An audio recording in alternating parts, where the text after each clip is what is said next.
Bonjour. Merci pour cette présentation.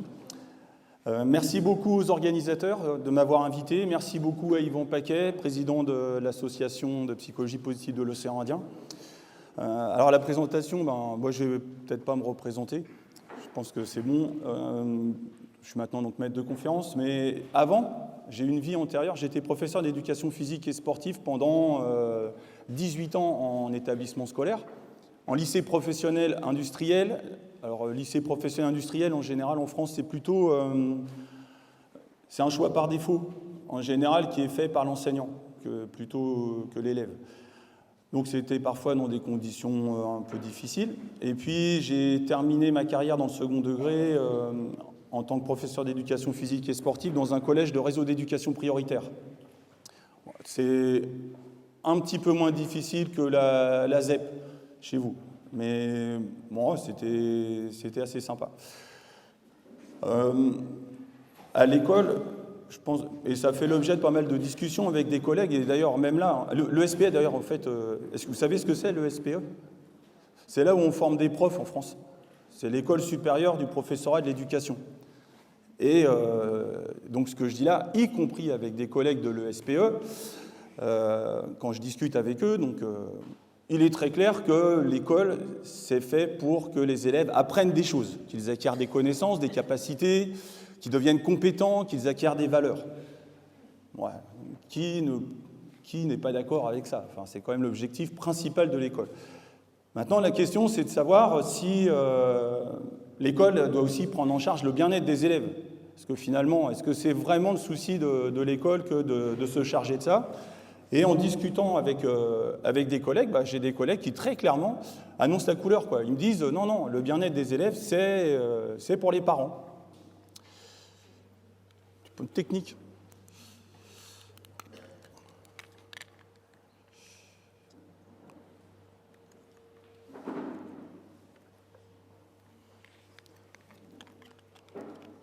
C'est les mêmes clés USB.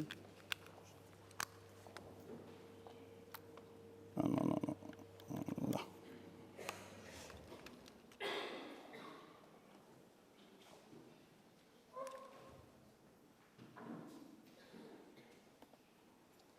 C'est bon. Voilà, petit problème résolu, excusez-moi. Et forcément, face à ces discussions avec les collègues où, pour certains, l'école, c'est 100% les connaissances, la transmission des connaissances, et on ne s'occupe pas du bien-être des élèves, et puis d'autres qui considèrent que si le bien-être des élèves, c'est quelque chose d'important, il y a des discussions parfois animées. Et alors, avec un copain, on s'est intéressé de savoir si le bien-être des enfants était quelque chose qui était important à prendre en compte. Alors, là, c'est Angélique, c'est ça, qui a fait la présentation juste avant. Elle m'a un petit peu quand même, elle a un peu, on va dire, donné des éléments clés par rapport à mon introduction, mais je vais quand même vous donner des éléments, si vous voulez, par rapport à ce qui se passe en France. Alors, les travaux, on a mené une étude en 2013, et les résultats de cette étude ont fait l'objet d'une communication au 7e Congrès européen de psychologie positive à Amsterdam, et puis l'année d'après au congrès de l'ICAP à Paris, avec Fabien Fenouillet notamment qui était dans l'équipe, Fabien Fenouillet qui fait partie des conférenciers invités par Yvan Paquet dans le cadre du mois du positif. Alors, notre question, c'était de savoir si réellement il y a un problème de bien-être à l'école. Ou est-ce que c'est nous, en tant qu'adultes, qui construisons ça? Parce que c'est vrai que des fois, nous, en tant qu'adultes, on va imaginer des choses à travers notre regard à nous, mais ce n'est pas forcément ce que ressentent les élèves. Alors, qu'est-ce qu'on a fait? Tout simplement, on a administré toute une série de questionnaires à des élèves, avec un panel quand même assez intéressant, plus de 1600 élèves, qui sont issus de différentes académies en France. Donc on ne peut pas dire que les résultats qu'on obtient, c'est lié au fait que les élèves sont issus du même établissement ou de la même ville ou de la même académie. C'est sur un panel assez large d'établissements scolaires. Donc en fait, comment est-ce qu'on a procédé? On a administré une bonne quinzaine de questionnaires à des élèves de manière à mesurer tout un ensemble de variables. Donc on a fait passer des questionnaires à des élèves qui sont en CM2. Alors j'ai laissé la correspondance des classes par rapport au système anglais, parce que je ne sais pas sur quel, comment sont les classes. En France, CM2, c'est la dernière classe de l'école primaire. Et puis après, collège, 6e, 5e, 4e, 3e. Et on va jusqu'au niveau terminal pour passer le bac en France. Et on a regardé comment toutes ces variables-là allaient évoluer durant la scolarité chez les élèves.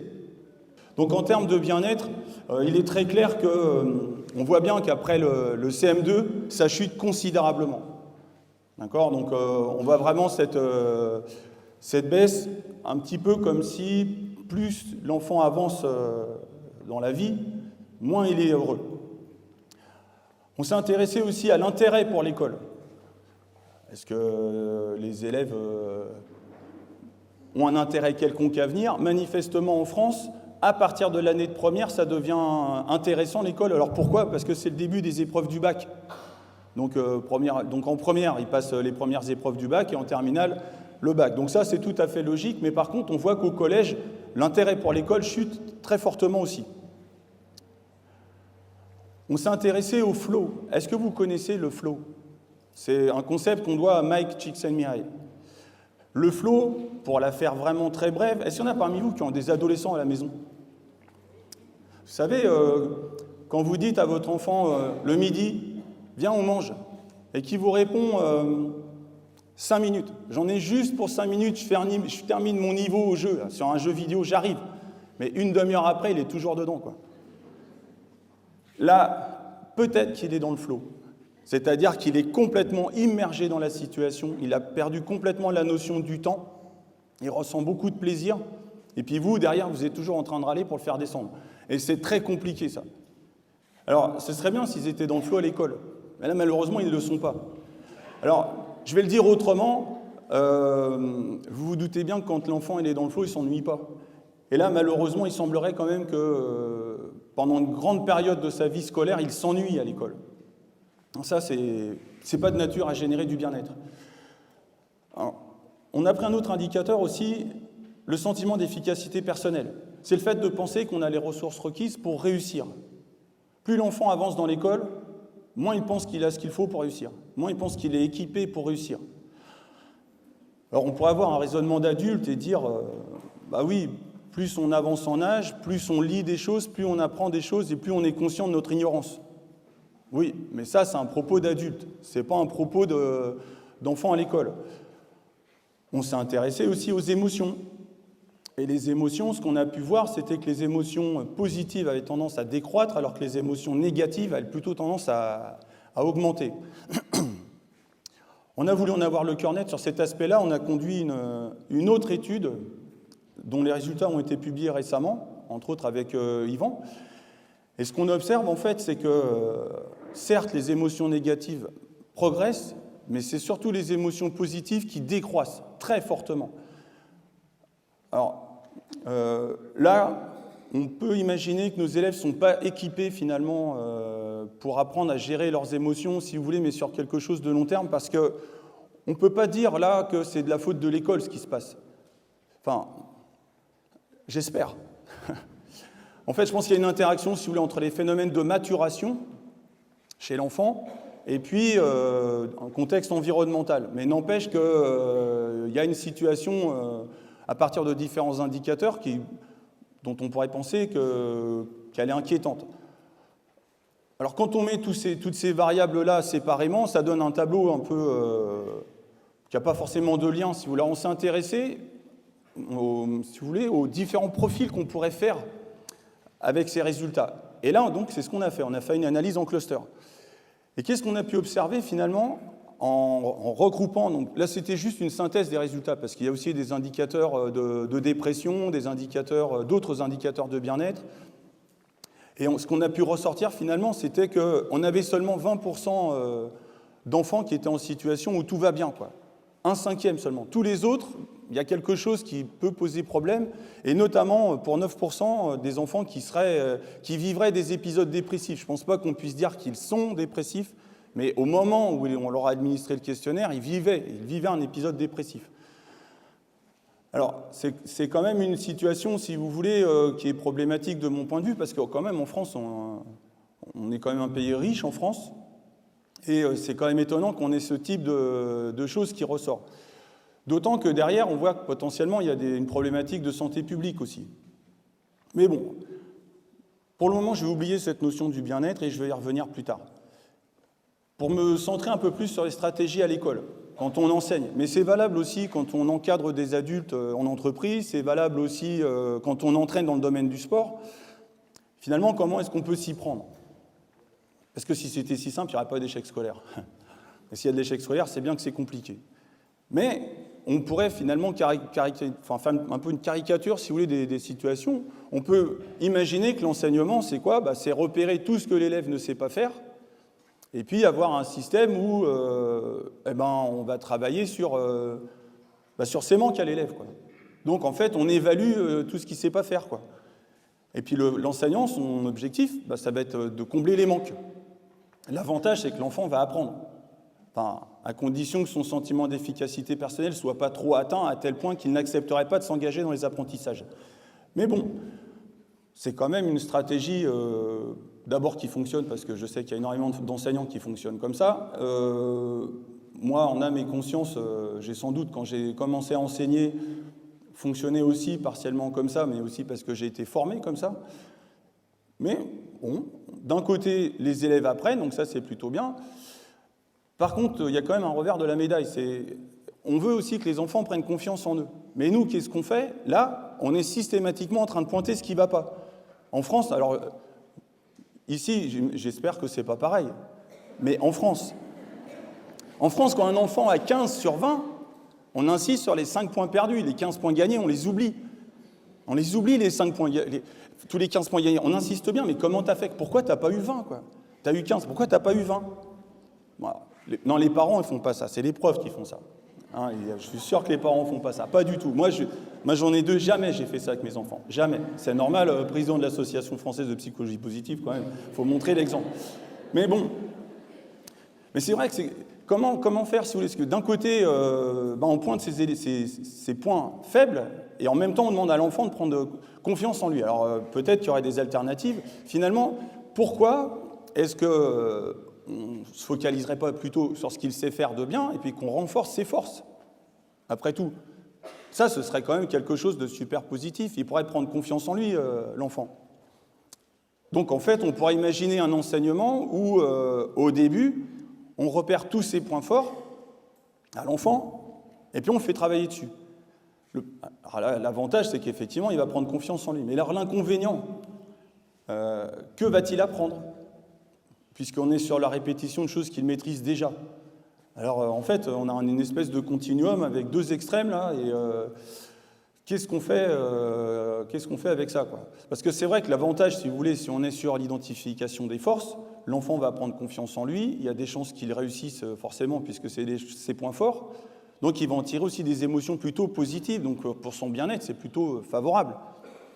Alors que la première stratégie, en termes de bien-être, c'est peut-être pas forcément très intéressant. Alors justement, je vais revenir sur le bien-être parce que je vous avais dit au début quand même, et ça c'est quand même aussi ma conviction, l'école elle est là pour faire en sorte que les élèves apprennent. Alors qu'ils apprennent connaissances, capacités, attitudes, hein, en France c'est ça les programmes, pour devenir compétents dans un domaine particulier, voire compétents après dans le cadre d'une profession, donc c'est plutôt intéressant. Alors, ok, donc l'école, le but du jeu, quand même, c'est que l'enfant apprenne, qu'il devienne compétent, mais il y a une problématique de bien-être. Si on mettait les deux en relation, alors ça a déjà été évoqué tout à l'heure, mais nous, on l'a fait en vrai, quoi, en fait, avec nos élèves. Qu'est-ce qu'on a fait? Parmi tous les élèves qu'on a sollicités pour l'étude dont je vous ai parlé précédemment, on a regardé ceux qui passaient le diplôme national du brevet, c'est ceux qui sont, vous savez, c'est le diplôme à la fin du collège, et puis le baccalauréat, donc le niveau terminal, le diplôme qui donne après accès à l'université. Donc forcément, on avait beaucoup moins d'élèves, hein. On n'est plus qu'à 240 élèves, alors qu'on en avait plus de 1600 au départ. Et on a regardé si on pouvait observer une relation entre les résultats scolaires et puis les profils d'élèves. Et puis, qu'est-ce qui s'est passé? Alors en codant, si vous voulez, 0 pour la journée et 4 avec mention, eh bien, les élèves qui sont dans les deux profils, soit dépressifs, soit en souffrance, ce sont ceux qui obtiennent les moins bons résultats. Après, ce sont ceux qui sont plutôt démotivés dans une matière, en maths ou en français. Et puis, comme par hasard, les 20% de meilleurs résultats correspondent aussi aux 20% des meilleurs élèves. Et ça, c'est tout à fait en conformité avec ce qui a été évoqué tout à l'heure, les personnes qui sont heureuses, effectivement, les travaux de Lyubomirsky, King et Diener ont montré que les personnes qui sont heureuses, qui ont un niveau de bien-être élevé, sont aussi celles qui ont les meilleures relations, qui vivent le plus longtemps, qui sont en meilleure santé, et puis qui font les meilleures performances, qui obtiennent les meilleures performances. Alors, à l'école, on est quand même embêté du coup, parce qu'on ne peut pas être d'un côté et de l'autre. D'un côté, on est bien obligé quand même d'identifier les points faibles de l'élève pour définir par exemple une stratégie d'enseignement, pour mesurer les progrès de l'élève. Donc ça, c'est forcément quelque chose qui est important. Mais d'un autre côté, il faut aussi développer le sentiment d'efficacité personnelle, le fait qu'ils pensent qu'ils ont les ressources requises. Mais c'est difficile à faire ça si on part de leurs points faibles. Alors, et surtout que si leur sentiment d'efficacité personnelle est faible, on peut présumer du fait que non seulement ils ne vont pas entrer par plaisir dans les apprentissages, comme ça a été évoqué tout à l'heure avec l'art notamment, mais en plus ça va être un frein, ça risque d'être un frein pour les apprentissages. Alors, comment s'en sortir ? Là, pour moi, il y a un point qui est vraiment extrêmement important. Alors, c'est peut-être un peu bête comme propos, mais je sais que moi, mon fils, quand il était en CP, par exemple, à l'école primaire, son maître, il nous disait à nous, parents, lui, il lui disait pas à lui, il disait à nous, votre fils, il manque de maturité.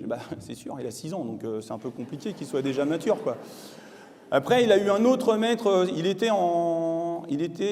être en CM1 ou CE2, son maître le préparait pour l'entrée au collège. Bon, ok, donc voilà. Alors évidemment, c'est un peu étonnant que l'enfant il réussisse pas, quoi. Enfin, c'est sûr, il est en CE2, on attend de lui des choses de collège, donc forcément, beaucoup d'enfants qui étaient vraiment en situation de souffrance là, alors qu'en fait, ça n'avait pas lieu d'être. D'une part, il faut attendre que l'enfant grandisse, puisqu'il y a des phénomènes de maturation qui s'opèrent. Et puis, la temporalité, c'est quand on est longtemps avant des échéances, avant le baccalauréat, par exemple, ou avant les concours, puisque là, en France, c'est la saison des concours. Alors même si aujourd'hui, il y a un cyclone à Nouméa qui fait que le CAPES, par exemple, les épreuves ont été annulées pour aujourd'hui, en tous les cas reportées. Enfin, je le sais, parce que mon fils passe le CAPES aujourd'hui, donc voilà. Mais il y a une temporalité, si vous voulez. Quand on est longtemps avant une échéance, on peut travailler sur les points faibles, mais aussi les points forts. Et en quoi les points forts vont-ils servir à combler les points faibles ? Et finalement, on fait d'une pierre deux coups. Là. On peut très bien avoir une position qui soit médiane, alors que je trouve qu'on a plutôt tendance à être plutôt sur les faiblesses. On est sur une évaluation. Alors en ce moment, on parle d'évaluation positive. Ça veut bien dire qu'avant, on envisageait que l'évaluation soit plutôt négative, sinon on ne se poserait pas la question. Donc, on peut très bien imaginer, très longtemps avant, être sur l'identification des points faibles, ce qui va permettre aussi de mesurer les progrès, et donc qui va permettre aussi à l'enfant de prendre confiance en lui, puisqu'il voit les progrès qu'il fait, mais ces progrès, il va les faire en s'appuyant sur ses points forts, puisque c'est à partir de ces points forts qu'il va prendre confiance en lui. Alors pour certains enfants, ça ne change rien. Après tout, c'est vrai qu'on peut dire, moi j'ai une estimation comme ça n'a rien de scientifique du tout, mais pour 60% des enfants, 60% des enfants, on les arrose, ils poussent. Que le prof soit bon, pas bon, de toute façon, il apprend. Mais il y en a d'autres, par contre, l'enseignant, il a un rôle vraiment déterminant. Donc quand on est longtemps avant, on peut très bien avoir cette posture-là d'être à la fois sur l'évaluation des points faibles, mais aussi des points forts, se servir des points forts pour combler les points faibles, ce qui permettrait après de voir les progrès. Donc ça pourrait être une solution. Juste avant, j'aurais tendance à dire, là, on sera à fond dans la psychologie positive caricaturée. Le monde des bisounours, tout va bien dans le meilleur des mondes. Vous savez, c'est ce qu'on dit de la psychologie positive, hein. On dit qu'on oublie la souffrance humaine, c'est un monde édulcoré de souffrance. Ça, c'est ce que disent les personnes qui n'ont jamais lu quoi que ce soit sur la psychologie positive, ou qui vont dire que c'est la recherche du bonheur à tout prix. Ben non, il y a des fois ça ne va pas bien, et il faut aussi reconnaître qu'il y a des hauts et des bas dans la vie, c'est ça, et l'enfant, il a aussi ça à apprendre. Et puis, le fait aussi de considérer que la psychologie positive, c'est le bonheur de la personne, elle. Mais non, la psychologie positive, elle se décline au niveau de la personne, au niveau de l'élève, mais aussi de la classe, de l'école, de la société qui l'entoure, et puis à des échelles beaucoup plus grandes. Il y a des études en psychologie positive où on étudie le bonheur au niveau des différents pays. Donc, ce n'est pas du tout de l'individualisme primaire, comme certains peuvent dire. Mais bon, je reviens sur la temporalité. Juste avant, tout va bien dans le meilleur des mondes. Ce n'est pas le moment de se poser des questions et d'imaginer tout ce qui peut ne pas fonctionner et tout ce qu'on ne sait pas. Là, comme je forme des étudiants qui passent les concours, là, en ce moment, je vous assure, ils sont champions du monde sur l'identification de tout ce qu'ils ne savent pas. Alors que moi, je leur dis, souvent, on échoue, pas faute d'avoir travaillé ses points faibles, mais d'avoir oublié ses points forts. C'est impossible de tout savoir. Et donc, juste avant, et c'est valable aussi dans le domaine du sport, c'est valable dans le domaine de l'entreprise, avant une négociation importante, on se focalise sur les points forts. Après, il y a le pendant. Là, le pendant, sur quoi il est nécessaire de s'accrocher? Éventuellement, pas par rapport, il ne faut pas s'intéresser aux autres, il faut s'intéresser à soi, les progrès qu'on a su faire, ce qu'on sait faire, ce qu'on maîtrise sur le plan technique, une règle de grammaire, un théorème en maths, une règle, une technique sportive. Et puis après, il y a le après, la période de débriefing, la période où on va pouvoir analyser sereinement qu'est-ce qui a fonctionné, qu'est-ce qui a moins bien fonctionné, dans ce qui a moins bien fonctionné, qu'est-ce qu'on aimerait changer, et puis comment. Parce que là, c'est là où...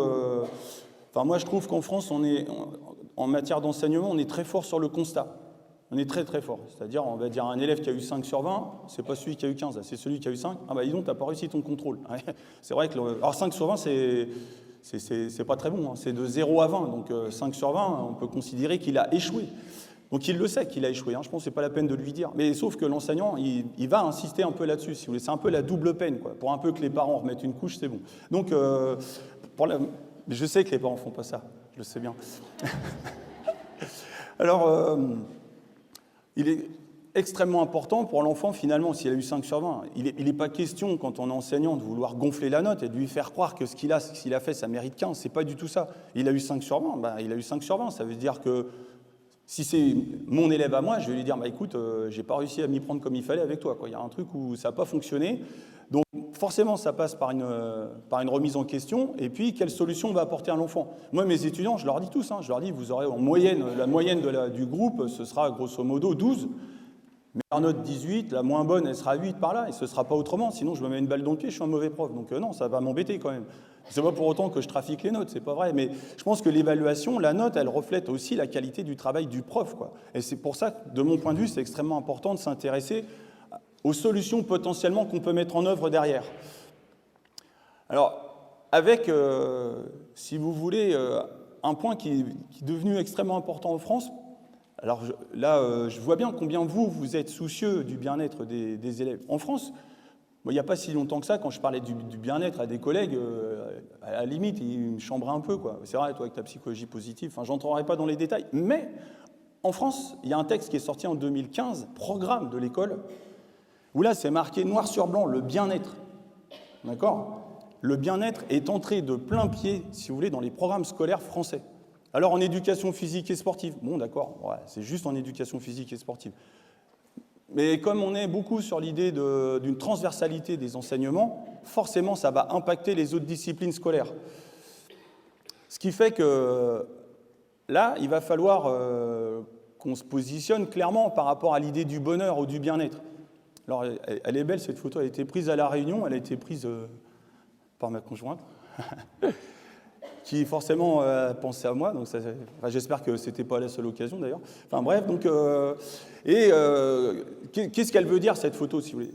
On est là sur la même problématique que quelqu'un qui cherche à perdre du poids.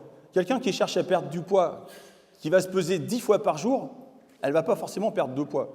Ce qui va faire qu'elle va perdre de poids, c'est une mauvaise nouvelle, hein, pour certains, je suis désolé, moi aussi j'essaye, mais ça ne marche pas. Donc, c'est pas comme ça que ça marche, c'est le comportement qu'on va adopter qui va faire qu'on va pouvoir perdre du poids. Ça veut dire que si on transpose ça à l'enseignement et à mon propos, en tant qu'enseignant, c'est pas en ayant des incantations et puis en disant aux élèves soyez heureux et puis en continuant à évaluer de manière assez négative. Je vais faire une nouvelle caricature tout à l'heure. Je vous ai entendu dire que les enfants ils parlaient spontanément à l'école. Mais c'est pas étonnant. Regardez, à l'école, moi en France, je peux vous dire comment ça se passe. À l'école primaire, les enfants, on leur apprend à parler, et à partir du collège, on leur apprend à se taire. Comment voulez-vous qu'ils s'expriment? C'est pas possible, on leur donne pas l'accès à la parole. Donc c'est pour ça que des programmes comme Zippy et d'autres sont extrêmement importants, puisqu'ils donnent l'accès à la parole aux enfants. Donc quoi? Si on est sur l'idée du bien-être à l'école, il va falloir se poser des questions, et si possible, les bonnes. Que vont enseigner les enseignants? Que vont apprendre les élèves et dans quelles conditions? Parce que les conditions, c'est pareil, c'est extrêmement important. On ne peut pas imaginer donner à l'enfant des outils pour qu'il renforce son bien-être. Imaginez Zippy, tout ce que les élèves vont apprendre, mais en étant dans un environnement où on leur impose une pression terrible, où on leur met des délais sur les devoirs, où ils croulent sur les devoirs avec des emplois du temps qui ne sont pas des bons emplois du temps, adaptés à eux en tous les cas, on est obligé de prendre en compte ces contraintes-là. D'ailleurs, c'est le travail de thèse, par exemple, sur le burn-out scolaire de Marie, qui est ici, qui travaille sur les phénomènes de bien-être et d'épuisement qu'on peut avoir chez des collégiens. Elle a mené une étude pilote et elle a montré qu'au final, même si en France, on a beaucoup de vacances scolaires, je sais qu'il y en a qui considèrent qu'on a énormément de vacances scolaires, il n'empêche que les enfants, les écoliers français, les collégiens français, leur première période de réelle récupération sont les vacances de février. Ça veut dire qu'ils vont de septembre à février avec un niveau d'épuisement qui va croissant. Et c'est qu'à partir de là qu'on voit des périodes de récupération. Donc c'est quand même embêtant, quoi. Donc ça fait partie des conditions dans lesquelles on doit mettre les enfants, au même titre que l'évaluation positive ou l'école bienveillante. Et là, vous aurez des ateliers, des choses qui seront développées par Annie, par exemple. Alors, en termes de quoi enseigner et quoi apprendre, vous avez bien sûr le programme Zippy. Il y a aussi le programme Spark. Il y a plusieurs types de programmes sur le marché, mais Zippy, c'est vrai qu'il est très, très intéressant. Le programme Spark est très intéressant aussi parce qu'on commence à avoir des résultats sur des études qui sont menées par Yvan Paquet, et Yvan va vous en parler plus en détail plus tard. Travailler sur les forces de caractère. Et là, pour le coup, c'est moi demain qui vous présenterai un atelier. Quand on parle de forces de caractère, ce qu'entendent les personnes, souvent, c'est « Ah on n'a pas de faiblesse ». Non, c'est pas ça. Les faiblesses, si je vous demandais d'écrire sur un papier toutes vos faiblesses, je pense que ça ne poserait pas forcément de problème. Par contre, les forces, des fois, on n'ose pas. On n'ose pas dire ce qu'on sait bien faire. On n'ose pas parler de nos points forts. Et justement, c'est pourtant bien là qu'on va prendre confiance en nous. Donc, travail sur les forces. Et puis, bien sûr, et là, je vais prêcher pour ma paroisse, inévitablement, puisque j'étais professeur d'éducation physique et sportive, de très nombreux travaux montrent la relation entre l'activité physique et l'activité cérébrale. Donc avec l'activation de la boucle dopaminergique, avec entre autres l'augmentation de la plasticité cérébrale, avec l'augmentation des facultés d'attention, ce qui est un peu contre-intuitif parce que les travaux de John Ratey, par exemple, montrent qu'il faudrait pratiquer de l'activité physique plutôt le matin. Alors qu'en France, on sait que, classiquement, on veut mettre l'éducation physique plutôt l'après-midi. C'est normal, parce qu'on dit que les enfants, l'après-midi, sont fatigués, ils ont pas besoin, du coup, s'ils ne peuvent pas réfléchir, comme ils n'ont pas besoin de réfléchir en éducation physique et sportive, autant placer cette matière-là l'après-midi. Or, les travaux de recherche, si vous voulez, les travaux de recherche aussi sur lesquels sont fondés tout un ensemble de pratiques en psychologie positive. En psychologie positive, tout ce qui est proposé, c'est fondé sur des éléments qui ont fait l'objet de recherches scientifiques. Et là, notamment sur l'activité physique, les travaux montrent qu'il vaudrait mieux proposer l'activité physique plutôt le matin. Donc ça aussi, ça fait partie des choses que l'on pourrait, si vous voulez, un peu plus développer, on va dire, avec des choses qui soient clairement enseignées et apprises par les élèves en termes, par exemple, de comment se prendre en charge pour l'un des objectifs de l'éducation physique étant de former des citoyens qui soient physiquement éduqués. Donc, qu'ont-ils à apprendre alors, bien sûr, avec les conditions qui sont associées. Mais qu'est-ce qu'il y a à apprendre aussi? Il y a tout ce qui est pratique méditative à apprendre. Il y a tout ce qui est, par exemple, cohérence cardiaque. Tous ces éléments-là. Alors, là, j'étais dans les alternatives et du coup, qu'est-ce qu'on peut retenir de ce que je vous ai proposé? Chacune des solutions, quand je vous ai dit évaluer les points faibles et puis à partir des points faibles, construire un enseignement qui va être destiné à combler les manques, c'est intéressant parce que l'enfant, effectivement, il va apprendre et puis il va pouvoir, à un moment donné, s'il accepte de s'engager dans les apprentissages, et le « si » est quand même extrêmement important parce que vous avez des enfants, dès lors qu'ils sont en situation d'échec dès le départ, refusent de s'engager dans l'apprentissage. Pourquoi? Tout simplement, des fois, sur des mécanismes de protection de l'estime de soi. Tout simplement, donc ils ne s'engagent pas. Mais n'empêche que cette stratégie-là, elle permet quand même à l'élève d'apprendre. Bon, par contre, avec des effets potentiellement délétères sur le bien-être. Travailler sur les points forts, l'avantage, c'est que l'enfant va prendre confiance en lui, ce sera vraisemblablement plus bénéfique pour son bien-être. Il ressentira peut-être plus d'émotions positives. Mais l'inconvénient, si on n'est que sur du travail sur les points forts, quelle est la marge pour les apprentissages? Parce qu'il va bien falloir, à un moment donné, prendre en compte aussi ce que l'élève ne sait pas encore faire, pour pouvoir pointer aussi ce qu'il apprend. Alors, la question du bien-être qui était posée au départ, elle est vraiment importante, parce que, alors surtout en France, ne serait-ce que sur le plan institutionnel. On aurait pu dire avant que le bien-être, c'était un vœu pieux de certaines associations de parents d'élèves, par exemple. Pourquoi pas? On aurait pu dire c'est les médecins scolaires qui sont soucieux de ça. Oui, mais ça, c'est quantité négligeable quand on regarde le fait que maintenant, c'est dans les programmes. Alors si c'est dans les programmes, ce n'est pas non plus un hasard. C'est aussi parce que les médecins scolaires ont, je pense, pointé le problème, parce que les associations de parents d'élèves ont aussi pointé les problèmes qui se posaient, puis aussi éventuellement les enseignants. Puis j'ose espérer que les universitaires ont réussi aussi à insuffler une dynamique. Mais il n'empêche que là, la problématique du bien-être à l'école, elle est clairement incontournable. Et quand on regarde les chiffres qui ont été annoncés à l'échelon mondial, quand on voit le nombre d'enfants qui sont en situation de souffrance, déjà, si on commençait à notre niveau par faire des choses, ce serait déjà bien. Parce que en France, je pense qu'on est très loin de remplir toutes les conditions du bien-être des enfants. Ne serait-ce qu'à regarder les rythmes scolaires, le rythme de la journée, le rythme de la semaine et le rythme de vacances à vacances. Il ne faut pas être aveugle. En France, c'est l'industrie hôtelière qui prime. Ce n'est pas le rythme de l'enfant. C'est l'industrie hôtelière qui fait que la période de vacances dure le plus longtemps possible pour remplir les hôtels. Non, mais cela dit, ça a des avantages, si vous voulez. Moi, j'ai rien contre, mais il faut être honnête. Forcément, dès lors qu'on s'interroge sur le bien-être, ça va avoir un impact sur nous, nos pratiques. Qu'est-ce qu'on va, en tant qu'enseignant, qu'est-ce qu'on enseigne? Qu'apprennent nos élèves? Comment est-ce qu'on va s'y prendre, en étant notamment bienveillant à l'échelle de l'enseignant, peut-être bienveillant à l'échelle de l'établissement aussi, toutes les politiques qui peuvent être mises en place par l'établissement. Donc il y a vraiment un ensemble de défis à relever. Alors je vous propose une très succincte bibliographie avec un ouvrage de Fabien Fenouillet qui en est à peut-être 3e ou 4e réédition. Fabien, donc, qui sera là, qui sera à La Réunion, c'est ça, donc, qui est conférencier invité, un grand spécialiste de la motivation. Forcément, un livre qu'on a écrit avec Ilona Boniwell qui a été porteuse du programme Spark sur les apports de la psychologie positive pour des ados motivés. Pour ceux qui sont intéressés, mais limite, j'aurais tendance à vous le déconseiller. Je ne devrais pas, l'éditeur, il ne serait pas content s'il m'entendait dire ça, mais le traité de psychologie positive, c'est un ouvrage, si vous voulez, c'est un traité, quoi. C'est plus un ouvrage universitaire à emprunter en bibliothèque. Mais vous aurez énormément d'éléments de réponse sur l'impact de l'optimisme. Qu'est-ce que c'est que l'optimisme? L'espoir, la résilience, c'est quoi? La passion, la motivation, avec un angle théorique et aussi un angle pratique. Mais bon, voilà. Et puis, le dernier ouvrage d'Yvan Paquet sur la motivation, qui est maintenant la référence, quoi.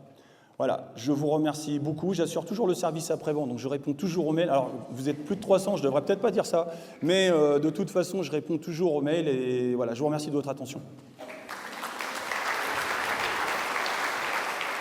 Bien.